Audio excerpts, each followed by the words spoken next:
کے درد کو بھی سمجھ. اولیاء چشت میں جس بزرگ نے اپنے زمانے میں بڑا عروج پایا ان کا نام خواجہ قطب الدین بختیار کاکی ہے. سب بولیے رحمت اللہ تعالی علیہ. خواجہ قطب الدین یہ شہزادے تھے اور مرید ہوئے تو خواجہ معین الدین صاحب کے ساتھ ہی آ گئے دلی میں. خواجہ معین الدین صاحب کی بھی کیا بات، عطائے رسول ہند الولی، اور ان کے مرید تھے بابا فرید الدین گنج شکر رحمت اللہ علیہ. اور مجھے اللہ جانتا ہے مجھے عشق کی حد تک پیار ہے بابا فرید صاحب سے، بڑا میرا درد ان کے ساتھ. اور میں جتنا اس صوفی کو پڑھتا ہوں کم ہی لوگوں کو میں نے پڑھا ہے. حضرت بابا فرید کے پیر اور خواجہ معین الدین صاحب کے خلیفہ کیا نام ہے؟ خواجہ قطب الدین. مکتب میں پڑھنے گئے نا پہلے دن، 4 سال کی عمر تھی، تو قاری صاحب نے الف با تا سا پڑھایا تو انہوں نے 15 سپارے قرآن پاک کے سنا دیے. تو کہنے لگے بیٹا تجھے کیسے آئے؟ کہنے لگے میری اماں 15 سپاروں کی حافظ ہے، وہ سارا دن قرآن پڑھتی رہتی تھی، مجھے سن سن کے یاد ہو گیا ہے. یہ بالا نگالاں یاد ہو سکدیاں نے تو قرآن پاک بھی یاد. اللہ خیر کرے، شرط یہ ہے کہ ہم گھر میں قرآن پڑھیں، بچوں کو سن سن کے بھی یاد ہو ہی جاتا ہے. خواجہ قطب الدین اتنا عروج پایا اس شیخ کامل نے کہ وقت کا بادشاہ بھی مرید ہو گیا. سلطان شمس الدین التمش مرید تھا، دلی کا بادشاہ بھی مرید تھا. اجمیر کا بادشاہ خواجہ معین الدین صاحب کا مرید نہیں ہوا، نہ پاک پتن کا بادشاہ بابا فرید کا مرید ہوا. لیکن خواجہ قطب صاحب کو اللہ نے یہ عظمت بھی دی، یہ شان ہے نا. اگرچہ صدقہ سارا خواجہ معین الدین کے قدموں کا ہی تھا، لیکن دلی کا بادشاہ مرید ہوا، اور اتنا اعلیٰ مرید ہوا کہ جب خواجہ قطب الدین صاحب کا وصال ہوا تو 3 شرطیں لگائی تھیں. فرمایا میرا جنازہ وہ پڑھائے، جب سے توبہ کیا پھر اس کا سینے بد حرام کے لیے نہ کھلا ہو، اور جب سے توبہ کیا پھر لقمہ حرام اس کے گلے سے نہ گزرا ہو، اور جب سے توبہ کیا پھر کبھی نماز تہجد بھی قضا. بڑے بڑے صوفی میری طرح کے گردن جھکا کے کھڑے ہو گئے. 7ویں صف سے دلی کا بادشاہ نکل آیا، کہنے لگا پیرا ساری زندگی میں نے پردہ داری سے عبادت کی تھی، تو جاتی دفعہ مجھے بے نقاب کر گیا ہے. اتنا بڑا انہوں نے شخص تیار. اور حال یہ تھا، لوگ کہتے ہیں کہ فلانا آدمی امیر آدمی ہے تو حضرت صاحب کا تعلق پیر صاحب کا تعلق زیادہ ہے، تو اس کی عمارت نہ دیکھ، کبھی کبھی اس کی پرہیزگاری بھی دیکھ، اس کی خدمت گزاری بھی دیکھ. خواجہ قطب الدین صاحب پہ بھی الزام لگتے رہے. ایک الزام یہ بھی لگا کہ قریب چلے گئے. ہوا کیا، جب بادشاہ مرید ہوا تو کہنے لگا حضرت جی میں نے بادشاہی نہیں کرنی، میں نے اب خانقاہ میں رہنا ہے. تو فرمایا بیٹا تو چھوڑ دے گا تو کوئی ظالم بیٹھ جائے گا. تو حضور پھر کیا حکم ہے؟ فرمانے لگے تو نے کرنی ہے. تو کہا حضور آپ وہ کہاں ہوتے ہیں، میں کہاں ہوتا ہوں، دل ہی نہیں لگتا. تو آپ فرمانے لگے میں ڈیرا اٹھا کے تیرے قریب لے آتا ہوں. خواجہ صاحب 1 کلومیٹر کے فاصلے پر ڈیرا اٹھا کے لے آئے. فرمانے لگے میں تیری تربیت کرتا رہوں گا، تو مخلوق کا بھلا کرتے رہنا. صلی اللہ علیہ، تو حضور کی امت کا اللہ اکبر. وہ قریب، اس وقت بھی لوگوں نے بڑی باتیں کی کہ دیکھو جی بادشاہ تھا نا تو پیر صاحب ہی نیڑے آ گئے. لوگ دیکھتے نہیں کہ اصل بات کیا ہے. خیر وقت گزر گیا، بادشاہی مرید ہو گیا، تو پھر دلی سارے میں اسلام، اتنا عدل انصاف، ہندوؤں کو بات پسند نہ آئی. انہوں نے کچھ مسلمان خرید لیے. سلطان شمس الدین التمش بیٹھا ہے دربار میں، جاگ رہے ہیں نا آپ لوگ، سب کہیے صلی اللہ علیہ. بڑی غور سے سننے والی بات. ایک دن سلطان شمس الدین تمش دربار میں بیٹھا ہے، قاضی عدالت بھی بیٹھے ہیں، مقدمات سنے جا رہے ہیں. باہر سے رونے کی آواز آنے لگی، چیخنے چلانے کی. بی بی بیان کر رہی، کیا ہو گیا کیا ہو گیا. وہ ٹال لگے ہوتے تھے بادشاہوں کے، وہ بجنے لگے، زور ہونے لگا. بادشاہ نے کہا اس فریادی کو جلدی بلاؤ. وہ اندر عورت آئی تو چیخ چیخ کے رو رو کے اس نے اپنے کپڑے پھاڑ پھاڑ کے، برا حال، 2 مہینے کا بچہ. لوگ اس کی آہو زاری پر اس کی طرف متوجہ. بی بی کیا ہوا، پانی پلاؤ بٹھاؤ، یہ کیا ہو گیا. کہنے لگی لٹ گئی، عزت برباد ہو گئی، تباہ کر دی گئی. میں کیا ہوا؟ کہنے لگی بادشاہ ایک شخص میرا غیر شرعی خامند بنا، پھر مجھے حمل ہوا، پھر میری گود میں یہ بچہ ہے 2 مہینے کا. اب گئی ہوں تو وہ کہتا ہے کہ میرا تو تیرے سے تعلق ہی کوئی نہیں. بادشاہ کہنے لگے یہ سلطان شمس الدین تمش کی جگہ ہے، اور میں نے رسول اللہ صلی اللہ علیہ وسلم کے دین کے مطابق حکومت استوار کی ہے، کون ہے جو تیرے ساتھ؟ ابھی گردن نہ کاٹ دوں گا، بات کر کون ہے؟ کہنے لگی تو کچھ بھی نہیں کرے گا، کوئی کچھ نہیں کر سکتا۔ لوگ کلمے چھوڑ کے بیٹھ گئے، توجہ ادھر ہو گئی۔ پراپوگنڈے بڑا اثر کرتے ہیں معاشرے پہ، رنگ ایسا عجیب ہے، انداز ایسا عجیب ہے۔ فرمایا بات تو کر۔ اس عورت کی آواز گونجی تو حالات ہی خراب ہو گئے۔ کہنے لگی بادشاہ حوصلہ پیدا کر سننے کا۔ کہا تو بات کر۔ کہنے لگی میرے گود میں جو بچہ ہے یہ قطب الدین بختیار کاکی کا ہے، یہ تیرے پیر کی ناجائز اولاد ہے۔ اٹھاؤ، پروفیسر سلیم چشتی نے پی ایچ ڈی کی ہے، وہ لکھ رہے ہیں اس واقعے کو، تیرے پیر کا ناجائز بچہ ہے۔ ہاتھ کانپنے لگے بادشاہ کے، کہنے لگے یا اللہ کبھی تو قیامت برپا کر دے تو معاملہ ٹھیک ہو جائے، میں تیری زبان کھینچ دوں گا تیری گردن۔ تو نے بات کیسے کی؟ کہنے لگی میں نے کہا تھا نا تیرے اندر حوصلہ نہیں، میری عزت تار تار ہو گئی اور تو پیر بچا رہا ہے۔ اللہ اکبر۔ سلطان شمس الدین تمش آسمان کی طرف دیکھ کے کہنے لگے مولا مجھ مجرم کو جس کی برکت سے اٹھا کے تو نے مسجد میں پہنچایا، آج مجھے تو نے کس امتحان میں ڈال دیا؟ یہ کیا رنگ تو نے زندگی کا بنایا ہے؟ کہنے لگی بلا اسے، اڑا اب گردن۔ اللہ اکبر۔ خواجہ قطب الدین بختیار کاکی، ذرا اس جگہ پہ اپنے آپ کو کھڑا کر کے دیکھ میرے دوست۔ جو شخص دلی کے بازار میں نکلے تو دکانیں بند ہو جائیں، عورتیں گھروں میں گھس جائیں، جس کے نام پر چرچے ہوں دین کے، وہ شخص لاٹھی ٹکاتا ٹکاتا، عرس منانے آسان ہے، ڈھول ڈمکے کر کے گھروں کو جانا آسان ہے، پر ذرا ان کی راہوں کا مسافر تو بن انہوں نے انداز کیا اختیار کیا ہے۔ حضرت خواجہ قطب الدین بختیار کاکی، خبر پھیل گئی، اتنی شہرت پاکیزگی کی نہیں ہوئی تھی جتنی اس جرم کی ہوئی۔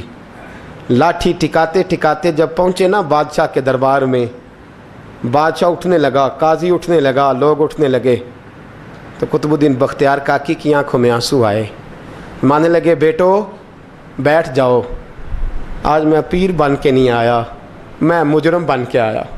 اور کہا میرے مالک کا انصاف بھی دیکھو، دلی کا پیر آج دلی کی عدالت میں اپنے نا کردہ جرم کی صفائی دینے آیا ہے۔ بڑی لاٹھی پہ ٹیک لگائی، دلی کی گلیاں بھی روتی ہیں کہ یہ کیا رنگ، اللہ یہ تیرا کیا رنگ ہے، یہ تے میں گڈی تے ہاتھ ڈور سجن دے، او جنج رکھے اونج رہنا ہے، واجب نہیں جے وچ شریعت، مندہ خسم نو کہنا اے تن میرا کنگھی ہووے، میں زلف سجن دی واواں، پوش میرے دی جتی بن جائے، میں یار دی قدمی آواں، مارو مارو مینوں مار مکاؤ، کوئی یوزر نہ پیش لے آواں، جے سونا ہی میرے دکھ وچ راضی، جے سونا ہی میرے دکھ وچ راضی، تے میں سکھ نو چلے ڈاواں، پر یار فریدا جے کدی مل پے سونا،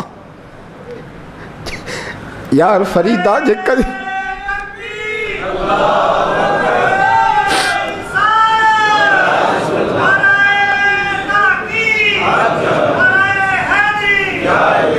یہ کدی مل پہ سونا، بس انہوں رو رو حال سناواں۔ ٹیک لگائی ہے، کہنے لگی بی بی بول دے گواہی، کہنے لگی بی بی رب جانتا ہے، رب کا رسول جانتا ہے، پر میں تجھے نہیں جانتا، تو کون ہے؟ کہنے لگی اچھا وہ لوگوں کو بھیج کے تہجد کے بہانے پچھلے دروازے مجھے اندر بلانا، رب تیرا بھول جانا۔ پھر رونے لگی، پھر مکر کرنے لگی۔ مجھے بتائیے ایسا کوئی مقدمہ ہو تو لوگ کیا کہتے ہیں؟ یکدم حالات بدلتے ہیں کہ نہیں بدلتے؟ دلی کا ماحول ہی بدل گیا، سارا رنگ ہی بدل گیا۔ وہ عورت تو ہندو تھی، اس نے تو جھوٹ موٹ کے کلمے بھی پڑھ رکھے ہیں۔ اللہ اکبر۔ خواجہ صاحب پوچھتے ہیں گواہ ہے کوئی تیرے پاس؟ تو 4 کلمہ پڑھنے والے کھڑے ہو گئے۔ اللہ کرے کلمہ پڑھنے والے بکا نہ کریں، آمین تو کہیں۔ وہ کھڑے ہو کے کہنے لگے ہاں ہم نے آتے بھی دیکھا ہے، جاتے بھی دیکھا ہے۔ خواجہ قطب الدین صاحب نے نظر عثمان کی طرف اٹھائی، کہنے لگے اچھا جو تیری مرضی، میں گڈی تے ہاتھ ڈور سجن دے، وہ جنج رکھے اونج رہنا ہے، واجب نہیں وچ شریعت، مندہ خسم نو کہنا۔ کہنے لگے سلطان یار ایک رات کی مہلت نہیں دے دیتا؟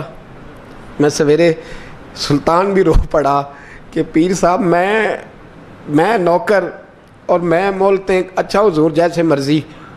باہر نکلے, خادم کہنے لگا حضور سواری پہ بیٹھ جائیں. وہ ماننے لگے نہیں یار آج پیدل جانا ہے.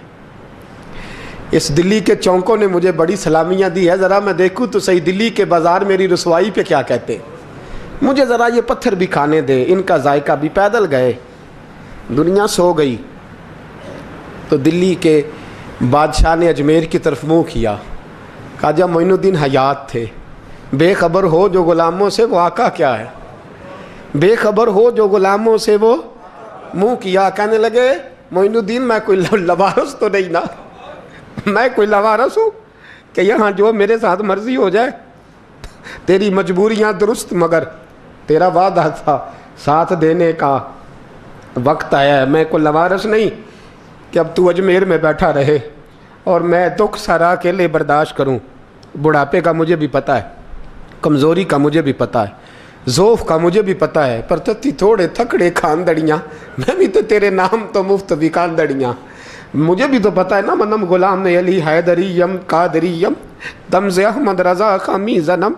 میں نے بھی تو اپنا نام نہیں نا جپا, تیرا ہی جپا ہے ساری زندگی. یہ لفظ کہے, کہتے میں رویا. آنکھ لگی تو حضرت خواجہ معین الدین صاحب خواب میں ملے. کہنے لگے قطب الدین میرا انتظار کرنا, میں پہنچ رہا ہوں.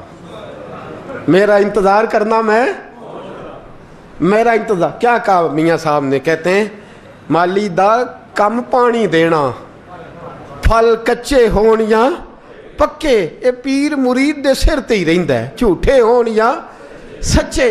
میں آیا, فکر نہ کرنا. حضرت سویرے اٹھے, پھر گئے عدالت. پھر کہا نام بھائی پروٹوکول, مجرموں کا پروٹوکول نہیں ہوتا, میں اکیلا جاؤں گا. جس کے آگے پیچھے نعرے ہوتے تنے تنہا.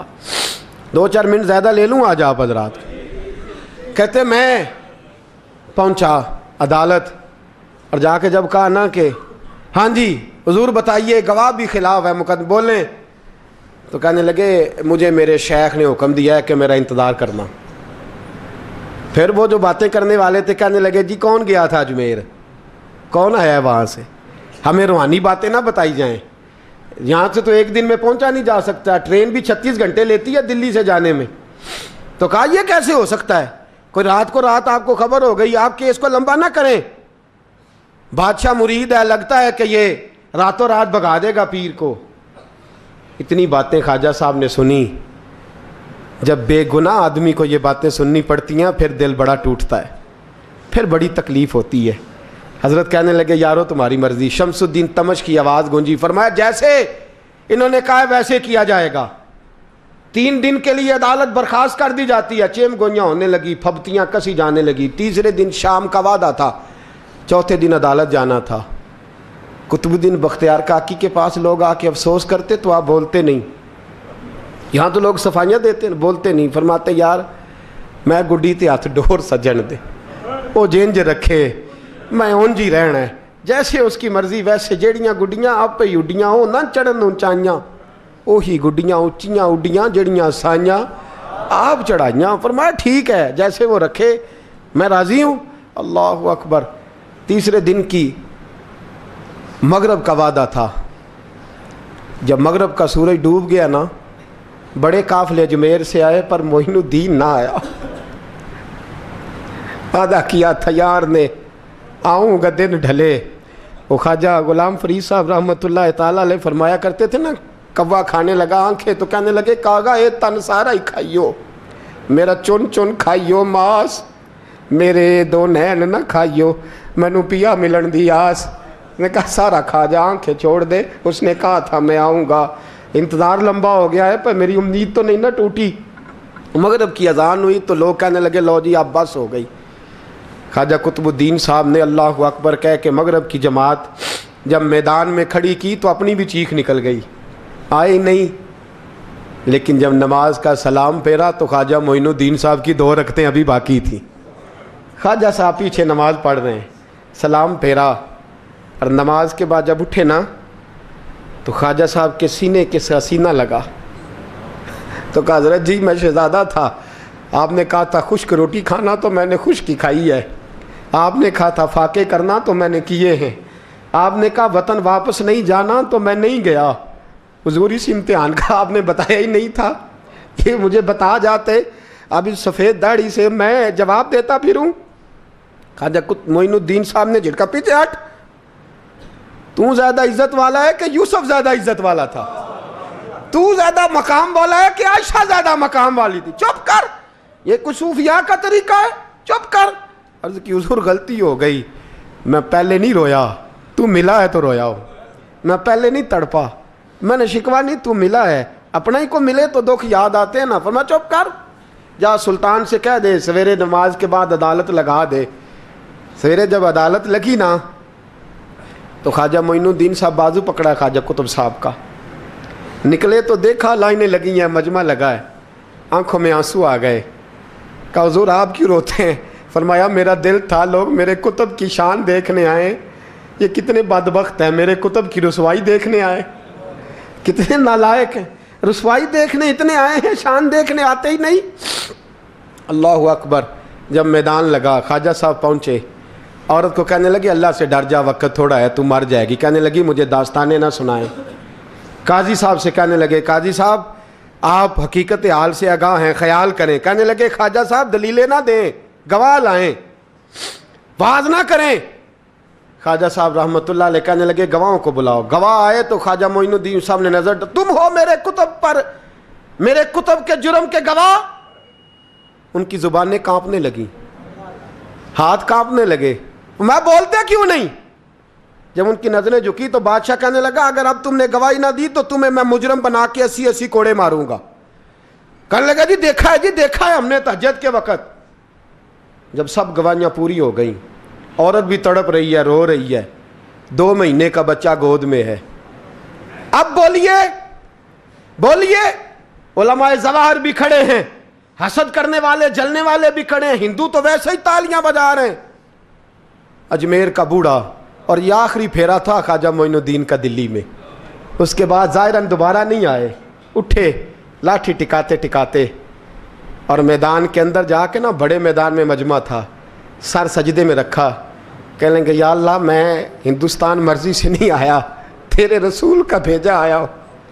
پھر اٹھے اور کہنے لگے مولا تیرے نبی کا فرمان ہے کہ میری امت کے علماء بنی اسرائیل کے نبیوں کی طرح ہوں گے. اگر یوسف کے لیے بچہ بول سکتا ہے تو میرے کتب کے لیے بھی بولنا چاہیے. اگر یوسف علیہ السلام کے لیے بول سکتا ہے تو میرا قطب الدین بھی سچا ہے. اس کے لیے پھر اٹھے, اس بی بی کی طرف بڑھے. لوگ کہنے لگے نہ جانے اب کیا ہوگا. جب اجمیر کے بادشاہ نے, عطا رسول نے, ہند الولی نے, امام الاولیاء نے کپڑا کھینچا اور کہنے لگے وہ بچے تو جانتا ہے نا تیرا باپ کون ہے, 2 مہینے کا بچہ. جب نانا بولا تو بی بی کہنے لگی اب کیا کر رہے ہو, بچے بھی کبھی بولے ہیں؟ میں بی بی چپ کر, ان اللہ علی کل شیء قدیر, میں کمزور رب کا ماننے والا نہیں, قدرتوں والے رب کا ماننے والا ہوں.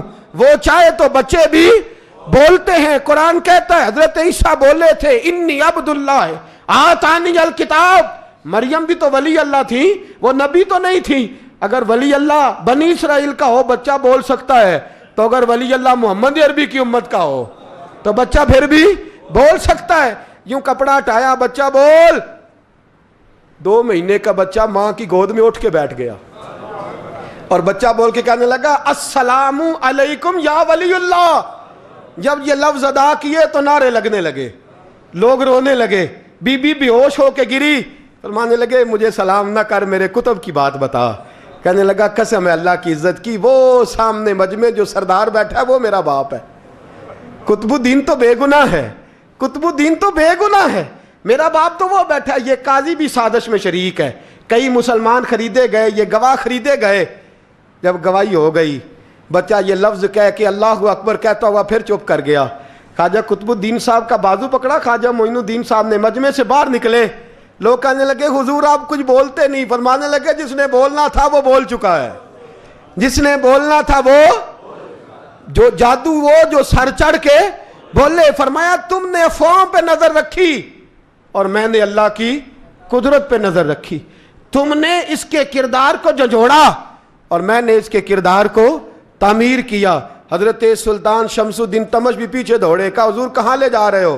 فرمایا کتب میرا ہے، میں جمائر ساتھ لے کے جا رہا ہوں، اب میں نے اپنا بچہ تمہارے سپرد، اب میرے پاس رہے گا، تم نے ستایا ہے میری اولاد کو، اب یہ میرے پاس رہے گا، میں نے نہیں تمہیں دینا۔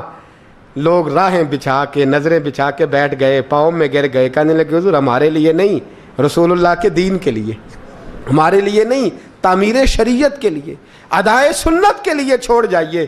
خواجہ صاحب کہنے لگے قطب الدین جا، تجھے چھوڑ کے جاتا ہوں، اب قیامت تک کوئی تیری رسوائی کی جرت نہیں کر سکے گا۔ عزیز یاد رکھ، نہ افواہوں پہ لگا کریں، نہ کسی برادری، کسی قوم، کسی شخص کے بارے میں ایسی باتیں، یہاں تو لوگ گڑ گڑ کے چیزیں لاتے ہیں، گڑ گڑ کے چیزیں لاتے ہیں، اور جن کی ہیں ان کے پاس بڑے دلائل ہیں اپنی صفائی پیش کرنے کے لیے۔ جو غربا مساکین ہوتے ہیں وہ بیچارے اپنی عزت پر لگا ہوا داغ دھو بھی نہیں پاتے، ہم بڑا لوگوں پر دھبا لگا کے ثابت کر گزرتے ہیں، اور پھر صدیاں گزر جاتی ہیں۔ میری غربت نے کیا مجھ کو زمانے میں بدنام، تیری دولت نے تیرے عیب چھپا رکھے ہیں۔ اللہ کا قرآن کہتا ہے جب خبر پہنچے تو تحقیق کر، خیال کر، اس کے بعد پھر آگے اس کو بیان کر۔ اللہ ہمیں سمجھنے کی توفیق دے۔ آخر دعوان ان الحمدللہ رب